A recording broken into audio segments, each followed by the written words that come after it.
Bienvenue dans une nouvelle vidéo MotoGP et aujourd'hui on va revenir sur la valse des blessures qui a eu lieu à Portimao la semaine dernière. Et oui, ce week-end a lieu le Grand Prix d'Argentine, la deuxième manche du championnat du monde de MotoGP 2023. Oui, mais ils ne vont pas être 22 participants, mais bien 18. Et oui, il va y avoir beaucoup d'absences. Et oui, la semaine dernière, on a eu 4 blessés dans le même week-end. C'est énorme, j'ai jamais vu ça en MotoGP et je pense que depuis les débuts du MotoGP, c'est assez rare d'avoir 4 blessés le même week-end. A noter que les 4 blessés ne sont apparemment pas remplacés parce que je n'ai pas vu d'informations là-dessus. En cas contraire, eh bien, je vous le mettrai en commentaire ou quelque chose comme ça. Mais à l'heure où je tourne la vidéo, il n'y a aucun remplaçant pour les 4 pilotes. Donc ils seront bien 18 en Argentine et non pas 22. Ouais, ça resserre bien la grille. Bref, n'oubliez pas de liker, partager, commenter et surtout vous abonner à la chaîne, c'est très important. On est parti, on va parler des 4 blessures du week-end dernier. Commençons déjà par la première blessure qui a eu lieu dès le vendredi lors des essais numéro 2 avec Pol Espargaro, le pilote KTM Tech 3 Gaz, qui s'est donc assez lourdement et même très lourdement blessé au virage 10 à Portimao. Et oui, malheureusement, on n'est pas prêt de revoir Pol Espargaro sur la moto avant un petit moment parce qu'il y a énormément de blessures pour Paul. Déjà une contusion pulmonaire. Il a également subi une fracture à la mâchoire et également une vertèbre dorsale fracturée. D'assez grosses blessures. On a eu une photo, je crois, postée par son frère Aleix. Mais c'est pas joli. Franchement, il a la tête vraiment pas joli. Le bras aussi qui est qui a vraiment morflé. Bref, ouais, c'est très impressionnant et qu'il ait entre guillemets que ça comme blessure. C'est quand même un petit miracle parce que l'accident était si violent. C'est encore incroyable qu'il soit dans cet état-là. Hein. C'est des grosses blessures, mais bon, franchement, vu la violence de l'accident, on aurait pu craindre le pire quand même. Évidemment, aucune date de retour n'a été précisée. Évidemment, ça va être long, hein, et comme l'a dit Aleix Espargaro, hein, ça va être un long processus de guérison. Ouais, on n'est pas prêt de revoir Pol Espargaro sur la moto, malheureusement. Hein. Il y a eu une petite rumeur qui disait qu'il ne pourrait pas être présent avant le Grand Prix de France, je crois. Mais ouais, peut-être que les blessures sont même peut-être un petit peu plus graves que ça, et à mon avis, on ne le reverra pas avant la France. Ouais, même en France, je suis pas sûr qu'il sera là. Ouais, ça a été vraiment des tellement grosses blessures que vraiment, je crois que c'est les médecins qui ont dû préciser que Pol Espargaro allait pouvoir remonter sur une moto. Quand on dit ça, c'est qu'il y a eu quand même un gros choc. Ouais, c'était très impressionnant. Donc voilà, espérons que Pol Espargaro se remette le plus vite possible. Bon, personnellement, c'est un pilote que j'aime pas vraiment, mais bon, voilà, on peut pas lui souhaiter de mal ou quoi que ce soit. Hein. J'espère, comme tout le monde, qu'il revienne à son niveau, enfin, qu'il revienne en tout cas en forme. Le team principal de Tech 3 Gaz, Hervé Poucharal, avait déclaré qu'il n'allait pas remplacer Pol Espargaro par respect pour les 2 prochaines courses, donc ce week-end en Argentine et puis dans 2 semaines en Amérique. Il n'y aura pas de remplaçant chez KTM, il y aura donc seulement Augusto Fernandez dans l'équipe. Au niveau des remplaçants pour les courses suivantes à partir de l'Espagne, si besoin, il y aura toujours les 3 pilotes test, Mika Kallio, Jonas Folger et Dani Pedrosa, qui sont 3 ex-pilotes MotoGP. Évidemment, j'espère que Pol Espargaro va se remettre le plus vite possible, mais franchement, qu'est-ce que ce serait beau quand même de revoir un ex-pilote MotoGP, surtout Dani Pedrosa, si on pouvait le voir sur plusieurs courses dans la saison, ce serait quand même assez exceptionnel. Voilà, maintenant, apparemment, Dani Pedrosa n'est pas vraiment très chaud pour faire plusieurs courses. Donc, avoir un Jonas Folger qui n'a pas roulé depuis 2019 en Moto 2 et puis 2017 pour la MotoGP. Un Mika Kallio, bon, qui n'a pas vraiment le niveau de la MotoGP, mais bon, c'est le pilote test. Voilà, la dernière course qu'il a faite, c'était en 2020, fin d'année, pour remplacer Lecuona qui était positif au Covid. Donc voilà, ils ont quand même 3 pilotes d'essai au cas où. Là, pas de panique. Et puis de toute manière, le remplacement n'est pas urgent chez KTM, loin de là. Voilà, on espère que Pol Espargaro se remettra le plus vite possible. Ensuite, le lendemain, c'est Enea Bastianini qui va se blesser pendant la course sprint. Alors lui, l'Italien, il a été bien aidé par son compatriote et équipier chez Ducati. Enfin, équipier. Voilà, c'était un pilote Ducati qui l'a fait tomber, Luca Marini. Bon, bah voilà, c'était une assez violente chute, hein. Pas une énorme chute, mais ça a été comment dire, très, très rapide, hein. C'était une chute auquel Bastianini ne s'attendait sûrement pas. Marini a raté les freins, il l'a percuté un petit peu à la Marquez, mais Bastianini a été vraiment projeté au sol assez violemment et du coup, fracture de l'omoplate pour Enea Bastianini. Je suis pas très bon en sciences, hein, mais je crois que c'est au niveau de l'épaule. Logique, parce que on a vu, hein, ça a tapé très fort pour Enea Bastianini. Je crois qu'il a même fait un roulé-boulé.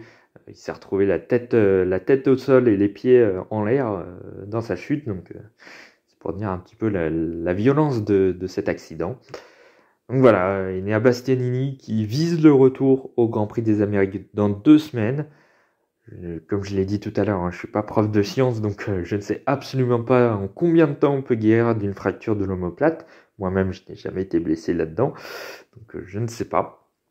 Donc je ne sais pas honnêtement si c'est possible de revenir aux Amériques, mais apparemment ça doit être possible. Et comme je l'ai dit en début de vidéo, Enea Bastianini ne sera pas non plus apparemment remplacé chez Ducati.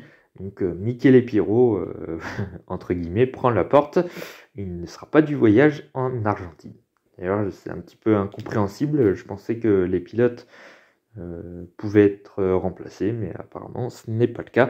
Donc, il n'y aura qu'une seule Ducati d'usine chez Ducati, donc avec Pecco Bagnaia. Mais bon, on a vu la semaine dernière ce qu'a donné Bagnaia.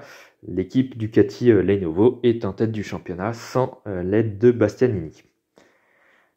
Même à un pilote, il arrive à faire mieux que les 2 pilotes des autres équipes. Ça, c'est fort. Mais bref, je m'éloigne du sujet. On passe au pilote prochain.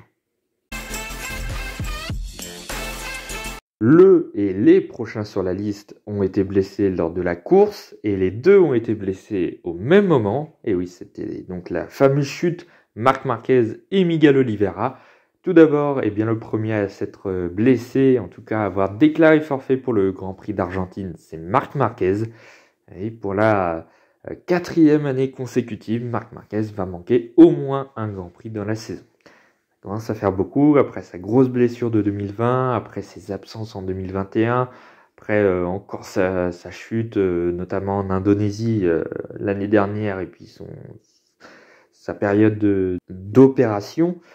Eh bien, Marc Marquez sera encore absent en Argentine, ce qui était déjà le cas l'année dernière. Il n'a déjà pas participé à ce Grand Prix. Ça fait depuis 2019 qu'il n'a plus participé à ce Grand Prix. Ça commence à faire un petit moment pour Marc Marquez. Mais bon, franchement, là où, voilà, pour Pol Espargaro, pour Enea Bastianini, voilà, c'est des choses qui arrivent, c'est malheureux. Autant là, Marc Marquez, il l'a quand même assez bien cherché quand même sa blessure. Alors, ça fait des années qu'il est blessé maintenant. Il en fait toujours autant, trop en fait. Il en fait toujours trop. Bon, je veux pas non plus accuser à tort Marc Marquez tout le long. Voilà.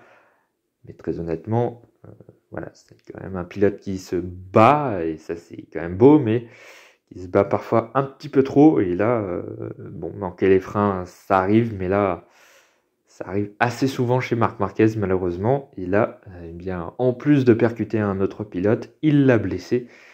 En plus, c'était le pilote à domicile, même si ça ne rentre pas du tout en compte dans l'éventuelle sanction qu'il a eue ou autre. Voilà. Marc Marquez a d'ailleurs été pénalisé d'un double long lap pour le prochain Grand Prix auquel il va participer, donc peut-être aux Amériques. Voilà, la blessure de Marc Marquez, c'est eh bien une fracture à la main droite et je crois au niveau du pouce. Hein. Voilà, ça s'est fait au niveau de sa chute avec Miguel Oliveira. D'ailleurs, il y a eu pour revenir pour sa pénalité, il y a eu une petite polémique où on disait que Marc Marquez n'allait pas faire sa pénalité parce qu'il devait la faire en Argentine, vu qu'il n'est pas là. Ben, voilà. Bon, ça a été remis au Grand Prix où Marc Marquez va revenir. Voilà, encore un petit changement de règlement et tout. Bon, c'est une belle polémique encore. On a vécu un Grand Prix de Portimao assez chargé et assez compliqué. Bref, passons à la victime de Marc Marquez, du coup, Miguel Oliveira. Et donc, comme je vous l'ai dit tout à l'heure, malheureusement, la dernière victime, c'est Miguel Oliveira, le Portugais, qui faisait pourtant un premier week-end chez Aprilia vraiment bien. Hein. C'était très compétitif de la part du Portugais à domicile. Malheureusement, en course, il a été fauché par un Marc Marquez voilà, qui a raté les freins. Voilà, c'est dommage. Donc, blessure au tendon des rotateurs externes de la jambe droite.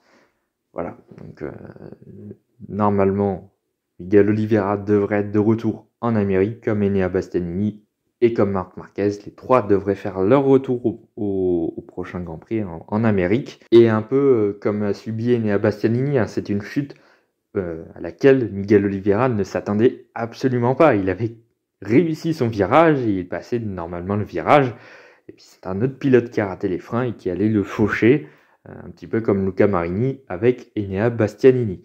Ouais, c'est bien malheureux, en plus par contre assez solide hein, le Miguel Oliveira, parce que au début déjà le vendredi il s'était fait une petite frayeur quand même, hein. Il avait fait une sacrée pirouette, hein, un gros high side en essai au même moment de la chute de Paul Espargaro le vendredi, et puis du coup encore cet accident le dimanche.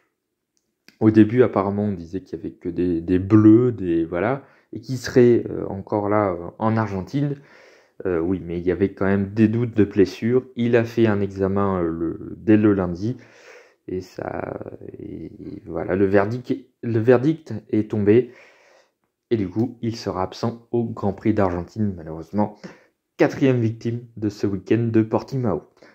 Alors, comme je l'ai dit hein, depuis le début de la vidéo, il y a eu 4 blessés, il y a 4 absents pour le prochain Grand Prix. Miguel Oliveira ne sera pas remplacé par Lorenzo Savadori, le 3e pilote Aprilia. Et d'ailleurs, je ne l'ai pas dit tout à l'heure, mais Marc Marquez ne sera pas remplacé par Bradle apparemment pour ce week-end. Mais ce que je voulais dire, c'est qu'en fait, il n'y a pas que 4 blessés. Malheureusement, il y en a d'autres des blessés qui ont soit été blessés avant Portimao, soit pendant, mais qui seront de la partie en Argentine. On va faire un petit topo là-dessus. Je crois qu'il y a 2 pilotes. Et oui, il y a 2 autres pilotes qui ont été blessés lors de ce Grand Prix de Portimao et aussi avant Portimao. Déjà Brad Binder qui était déjà blessé pour le Grand Prix de Portimao, qui n'était pas sûr de courir le week-end dernier. Je crois qu'il s'était blessé au cou, enfin il avait mal au cou quoi. Au final il a fait un très beau week-end, un 6e à la course, il finit meilleur KTM. Bref, voilà, généralement les pilotes sont meilleurs quand ils sont blessés apparemment. Ça vaut en MotoGP mais aussi en Formule 1. Enfin après je dis ça mais on a vu ce que ça donne avec Marc Marquez, mais bon bref.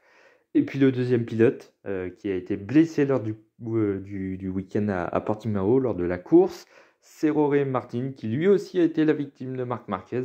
Marc Marquez a blessé et Miguel Oliveira, mais aussi un petit peu Jorge Martin qui apparemment se serait fracturé l'orteil et aurait également des douleurs à la cheville.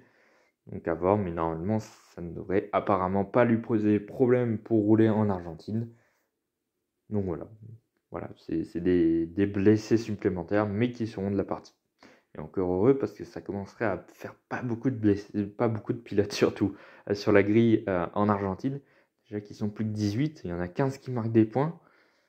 On a fini à 14 à Portimao, en partant à 22-21. Ouais, ça va être serré.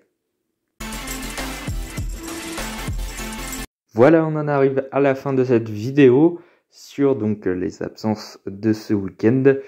N'oubliez pas de liker, partager, commenter et surtout vous abonner à la chaîne, c'est très important. Et bien nous on se retrouve dès lundi pour le débrief du Grand Prix d'Australie de Formule 1 et puis dès le lendemain pour le débrief du Grand Prix d'Argentine de MotoGP. Ouais, premier week-end de l'année avec le doublé F1 MotoGP. Ça va me faire très mal. La seule chance que j'ai, c'est que l'Australie, c'est tôt le matin, donc j'ai toute la journée du dimanche pour faire mon débrief. Et ensuite, j'ai tout le lundi, enfin tout le lundi entre guillemets, pour faire le débrief d'Argentine. Ouais, ça va être chaud. Moi, bonne chance pour ce week-end avec la MotoGP de soir et ensuite le lendemain matin l'Australie dès 1h du matin pour la F3. Ça va pas être simple. Bref. Et bien, du coup, à lundi.